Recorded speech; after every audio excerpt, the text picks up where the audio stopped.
అయితే in case Lokesh గనుక deputy CM అవుతే వచ్చే నష్టం ఏంటి? ఇప్పుడు అవ్వచ్చు అంటారా? అసలు అయ్యే ఛాన్స్ లేదా ఏంటి? లోకేష్ గారు డిప్యూటీ సీఎం అయితే వచ్చే నష్టం ఏంటి అంటున్నారు. వచ్చే ఒకళ్ళు డిప్యూటీ సీఎం అవటం వల్ల నష్టమేం లేదండి వాస్తవానికి. పోనీ లాభం ఏంటి అని ఒక్కసారి మనం క్వశ్చన్ చేసుకుంటే, లోకేష్ గారు చాలామంది అంటున్నారు, ఎందుకు ఇంత వివాదంగా దీన్ని చూడాలి?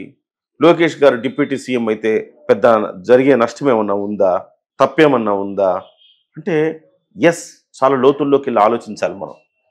నారా లోకేష్ గారు డిప్యూటీ సీఎం అవ్వటం వల్ల నారా లోకేష్ గారికి ఏమైనా బెనిఫిట్ ఉందా ఒక్కసారి ఆలోచిద్దాం. నారా లోకేష్ అనే వ్యక్తి ఇప్పుడు సాధారణమైన వ్యక్తి కాదు. నారా లోకేష్ గారు ముఖ్యమంత్రి గారి తనయుడు, సాక్షాత్తు ముఖ్యమంత్రి గారి తనయుడు. ఒక 2 బలమైన శాఖలు నిర్వహిస్తున్న మంత్రివర్యులు. పార్టీ స్థాపించిన స్వర్గీయ ఎన్టీ రామారావు గారి మనవడు. ఏ రకంగా చూసినా లోకేష్ గారు చంద్రబాబు గారి తర్వాత సుప్రీం ఆయనే. ఒక రకంగా చెప్పాలంటే పార్టీలో చంద్రబాబు గారి కంటే కూడా ఇవాళ లోకేష్ గారు సుప్రీం అని చెప్పాలి. ఎందుకంటే 1 కోటికి పైగా సభ్యత్వాలు నమోదు చేయించాడు. పార్టీలో ప్రతి అంశాన్ని ఆయనే క్షుణ్ణంగా పరిశీలిస్తున్నారు. చంద్రబాబు గారు పాలన మీద దృష్టి పెడితే పార్టీ వ్యవహారాలను కూడా లోకేష్ గారు పట్టించుకుంటున్నారు. తెలుగుదేశం పార్టీకి భవిష్యత్తు నేతగా, భవిష్యత్తు ముఖ్యమంత్రి నాయకుడిగా లోకేష్ గారు ఆల్రెడీ ప్రొజెక్ట్ అయ్యి ఉన్నారు.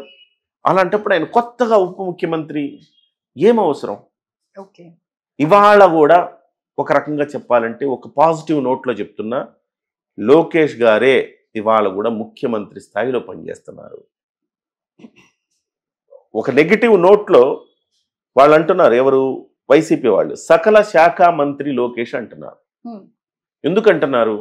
అన్ని శాఖల మీద కూడా లోకేష్ నజర్ ఉంది. లోకేష్ గారి కనుసన్నల్లోనే అన్ని శాఖలు నడుస్తున్నాయి. ఆయన మాట లేకుండా ఒక్క శాఖలో ఒక్క ఫైల్ కూడా కదలట్లేదు అనే ఉద్దేశంతో వాళ్ళు అంటున్నారు. వాళ్ళంటున్న నెగటివ్ కోణంలో నేను అంటలేదు, కానీ పాజిటివ్ కోణంలో చెప్తున్నా. నారా లోకేష్ గారికి తెలియకుండా ప్రభుత్వంలో కార్యకలాపాలు జరిగేది ఆ పరిస్థితి లేదు. సో అలాంటప్పుడు ప్రత్యేకంగా డిప్యూటీ సీఎం ఎందుకు అవసరము అంటున్నా నేను. సో అది ఒక ముఖ్యమంత్రికి తెలియకుండా ఏ శాఖలను ఏదైనా జరుగుతుందా? జరగదు. అలాగే నారా లోకేష్ గారికి తెలియకుండా కూడా ఏ శాఖలు ఏమి జరగట్లేదు, ఒక జనసేన శాఖల్లో తప్ప. తెలుగుదేశం 21 మంది ఉన్నారు మొత్తం మంత్రులు. 21 మంది మంత్రులు లోకేష్ గారిని పక్కన పెడితే 20 మంది మంత్రులు ఏం చేస్తున్నారు, వాళ్ళ శాఖల్లో ఏం జరుగుతుంది, ఏ ప్రాజెక్టులు వస్తున్నాయి, ఏ ప్రాజెక్టులకి మనం అప్రూవల్స్ చేస్తున్నాం, అన్నీ లోకేష్ గారికి తెలిసే జరుగుతూ ఉన్నాయి. అటువంటిప్పుడు ఉప ముఖ్యమంత్రి అనేది మీకు కొత్తగా ఏమైనా ప్రయోజనం చేకూరుస్తుందా? నథింగ్. ఎలాంటి ప్రయోజనం చేకూరుతుంది? పోనీ పార్టీలో మీరు సూపర్ పవర్ కావాలనుకున్నారనుకుందాం. పార్టీ కోసం చాలా శ్రమించారు లోకేష్ గారు, పాదయాత్ర చేశారు, పార్టీలో బలోపేతం చేశారు, యువతను తీసుకొచ్చారని చాలామంది అంటున్నారు. మరి అలాంటప్పుడు ఇప్పుడు పార్టీ ప్రధాన కార్యదర్శిగా ఉన్నారు కదా, ఆయన జాతీయ అధ్యక్షుడు చేయండి. చంద్రబాబు గారికి కాస్త రిటైర్మెంట్ ఇచ్చి ఆయన జాతీయ అధ్యక్షుడు చేయండి. ఇంకా గొప్ప పదవి ఇచ్చినట్టే కదా. అది మీరు ఎవరి ప్రమేయం అవసరం లేదు అక్కడ. ఇటు జనసేన కానీ బీజేపీ ప్రమేయాలు అవసరం లేదు దాంట్లో. కానీ మీరు ఉప ముఖ్యమంత్రిని లోకేష్ గారిని చెయ్యాలనుకున్నప్పుడు మాత్రం జనసేన బీజేపీల అభిప్రాయాలు మస్ట్ అండ్ షుడ్. వాళ్ళకు తెలియకుండా, వాళ్ళకు చెప్పకుండా, వాళ్ళ అనుమతి లేకుండా మీరు చెయ్యలేరు. ఇది ప్రధానమైన పాయింట్. దీన్ని తెలుగుదేశం వాళ్ళు డిమాండ్ చేయడం అనేది వివాదాస్పదమే కదా. వాళ్ళ కన్సర్న్ లేకుండా మీ ఇష్టం వచ్చినట్టు మీరు డిమాండ్ చేయడం అనేది తప్పు కదా, ఫస్ట్ థింగ్. రెండవది, ఎటువంటి ప్రయోజనం లేని ఉప ముఖ్యమంత్రి పదవిని లోకేష్ గారికి కట్టబెట్టడం వల్ల నష్టం ఉందా అని అడుగుతున్నాను. నష్టం కరెక్ట్గా ఉంది నష్టం. ఎందుకు అంటే ఇవాళ ఒకే ఉప ముఖ్యమంత్రి ఉన్నప్పుడు ఇవాళ పార్టీలో నెంబర్ 1 ఎవరండి ఈ ప్రభుత్వంలో? చంద్రబాబు నాయుడు గారు. నెంబర్ 2 ఎవరండి? పవన్ కళ్యాణ్ గారు. నెంబర్ 3 ఎవరండి? నారా లోకేష్ గారు. ఇలా మాట్లాడుకుంటున్నారు కదా. సో నెంబర్ 3గా ఉండే నారా లోకేష్ గారిని నెంబర్ 2 చేయాలని వీళ్ళ తాపత్రయం. నెంబర్ 2 చేస్తే మరి పవన్ కళ్యాణ్ గారు ఏంటి? సో ఒక పదవిని ఇద్దరు పంచుకుంటే, ఒక పొజిషన్ని ఇద్దరు పంచుకుంటే టెక్నికల్గా లేదు, ఇది టెక్నికల్గా అసలు రాజ్యాంగబద్ధ పదవి కాదు ఇది. కానీ మనం టెక్నికల్గా చూడకపోతే ఇది సెకండ్ పొజిషన్లో పవన్ కళ్యాణ్ గారు ఉన్నారు. సెకండ్ పొజిషన్లో ఇప్పుడు నారా లోకేష్ గారిని కూడా మీరు తీసుకొస్తాం వల్ల ఈయన పొజిషన్ డైల్యూట్ అయిపోతుంది. అంటే ఇండైరెక్ట్గా మీరు నారా లోకేష్ గారికి ప్రయోజనం లేకపోయినా మీరు ఆ పొజిషన్కి ఆయన తీసుకురావటం వల్ల పవన్ కళ్యాణ్ గారిని డైల్యూట్ చేయదలుచుకున్నారా? ఇది ప్రశ్న. పవన్ కళ్యాణ్ గారిని డైల్యూట్ చేయటం వల్ల ఏంటి మీకు వచ్చే ప్రయోజనం ఏంటి? పవన్ కళ్యాణ్ తగ్గిపోయాడని మీరు ఆనందిస్తారు. అది కూటమికి మంచి చేస్తుందా? మంచి చేయదు కదా. మరి మీరు పవన్ కళ్యాణ్ డైల్యూట్ చేస్తే మరి పవన్ కళ్యాణ్ అభిమానులు, జనసేన పార్టీ కార్యకర్తలు, జనసేన పార్టీ సంతోషిస్తుందా? దాన్ని అంగీకరిస్తుందా?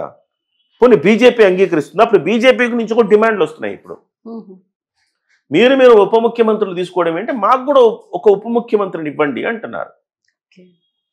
మా సత్యకుమార్ను కూడా ఉప ముఖ్యమంత్రిని చేయండి, మంత్రి పదవి ఒకటి ఇచ్చారు కదా మాకు, ఆయన ఉప ముఖ్యమంత్రిని చేయండి అని అడుగుతున్నారు. అంటే మీకు చంద్రబాబు నాయుడు గారు ముఖ్యమంత్రి, జనసేన పార్టీ నుంచి ఒక ఉప ముఖ్యమంత్రి, తెలుగుదేశం నుంచి మళ్ళీ ఇంకొక ఉప ముఖ్యమంత్రి, బీజేపీ నుంచి మళ్ళీ ఉప ముఖ్యమంత్రి. ఈ ముగ్గురు ఉప ముఖ్యమంత్రులు వచ్చిన తర్వాత ఇంకొక డిమాండ్ ఏమొస్తుంది తెలుసా తెర మీదకి? మీరందరూ కూడా అగ్రకులాలు, సత్యకుమార్ గారు బీసీ, మరి ఎస్సీలకు ఎవరికి ఉప ముఖ్యమంత్రి పదవి ఇవ్వరా? ఎస్టీలకు ఇవ్వరా? మైనారిటీకి ఇవ్వరా? సరే తలా ఒకరికి ఇచ్చేసుకోండి. వైఎస్ఆర్సీపీలో 5 మంది, మరి వైఎస్ఆర్సీపీలో 5గురు ఉప ముఖ్యమంత్రులు ఉన్నప్పుడు హేళన చేసింది మనమేగా. 5గురు ఉప ముఖ్యమంత్రులు ఉన్నారు, వాళ్ళ వల్ల ఏంటి ఉపయోగం? నిజంగా కూడా వైఎస్ఆర్సీపీలో 5గురు ఉప ముఖ్యమంత్రులు ఉన్నారు. ఎవరండి అంటే పేర్లు చెప్పమంటే చెప్పగలరా? మీరైనా నేనైనా చెప్పలేం. పోనీ ఆ ఉప ముఖ్యమంత్రులకైనా గుర్తుందని తాను ఉప ముఖ్యమంత్రినని ఆ స్థాయి కూడా ఉండదు నిజానికి. అలాగా ఆ ఉప ముఖ్యమంత్రి పదవికి ఇజ్జత్ తీసేసిన పార్టీ జగన్మోహన్ రెడ్డి పార్టీ. మరి ఇవాళ పవన్ కళ్యాణ్ గారు ఆ పదవికి వన్నె తెచ్చారు. ఇవాళ అన్నిటిని మీరందరూ డైల్యూట్ చేసుకొని పంచుకోవడం ద్వారా మళ్ళీ ఆ పదవికి ఉన్న విలువను తీసేస్తారా? సో వాళ్ళకి మనకి తేడా ఏంటి? సో ఒక రకంగా కూటమిలో చిచ్చు రేపడమేగా ఇది, వివాదమే కాదు ఇది. సో ఎటువంటి ప్రయోజనం మీకు లేకపోగా మీరు ఇతరుల ప్రయోజనాలను, ఇతరులకు వచ్చే విలువను తగ్గించే ఒక ప్రయత్నం చేస్తే జనసేన పార్టీ చూస్తూ ఊరుకుంటుందా? బీజేపీ ఊరుకుంటుందా?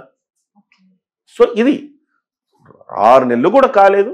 6 నెలలు అయిన తర్వాత ఇప్పుడే ఇది మొదలు పెట్టారంటే ఇంకా 4.5 సంవత్సరాలు ఎలా కొనసాగుతుంది కూటమి ప్రభుత్వం? ఇక నుంచైనా నేను చెప్పేది ఏంటంటే చంద్రబాబు నాయుడు గారు చాలా అనుభవజ్ఞులు, ఒక విజనరీ లీడర్ అంటున్నారు. ఆయన విజన్తోని ఒక్కసారి ఆయన ఆలోచిస్తే ఇది కరెక్ట్ కాదని ఆయనకు తెలుస్తుంది.